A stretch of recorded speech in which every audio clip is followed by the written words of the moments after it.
ഓം നമ ശിവായ.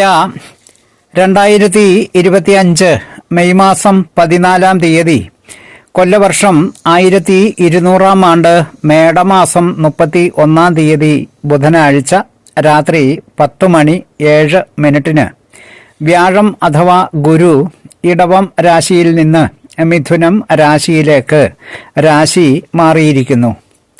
ഇതിന്റെ ഫലമായി മകരക്കൂറ് നക്ഷത്രക്കാരായ ഉത്രാടം 2, 3, 4 പാദക്കാർക്കും തിരുവോണം നക്ഷത്രക്കാർക്കും അവിട്ടം നക്ഷത്രം 1, 2 പാദക്കാരായ നക്ഷത്രക്കാർക്കും വ്യാഴം അഥവാ ഗുരു 6-ാം ഇടത്തുകൂടി സഞ്ചരിക്കുകയാണ്.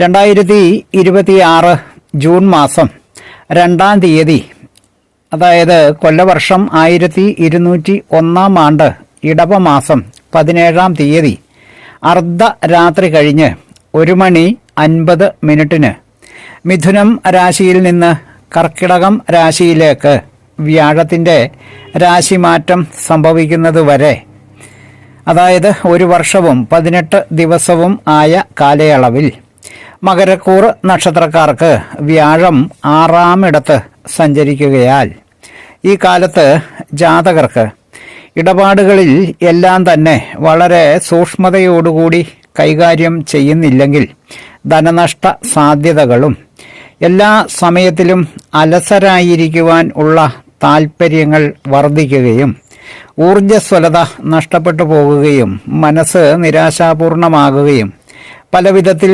രോഗാരിഷ്ടതകൾ ശരീരത്തെ ദുർബലമാക്കുകയും തുടങ്ങിയ അശുഭകരങ്ങളായ അനുഭവങ്ങൾ ഈ കാലത്ത് ഉണ്ടാകുവാൻ സാധ്യത കാണുന്നതിനാൽ ദോഷാനുഭവങ്ങൾക്ക് കാഠിന്യം കുറയുന്നതിനും ശുഭാനുഭവങ്ങൾ പുഷ്ടിയോടുകൂടി ലഭ്യമാകുന്നതിനും മഹാവിഷ്ണു ക്ഷേത്ര ദർശനങ്ങളും ശാസ്താക്ഷേത്ര ദർശനങ്ങളും ഓം നമോ നാരായണായ എന്ന മന്ത്രജപവും അനുഷ്ഠിച്ചാൽ ഏറെ ഉത്തമമാണ്.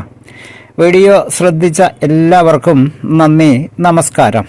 തലക്കുറി, ജാതകം, വിവാഹ പൊരുത്തം, മുഹൂർത്തം, പ്രശ്നം തുടങ്ങിയ ജ്യോതിഷ സംബന്ധമായ സേവനങ്ങൾക്ക് 96-23-2894 എന്ന ഫോൺ നമ്പറിലോ വാട്സപ്പിലോ ബന്ധപ്പെടാവുന്നതാണ്.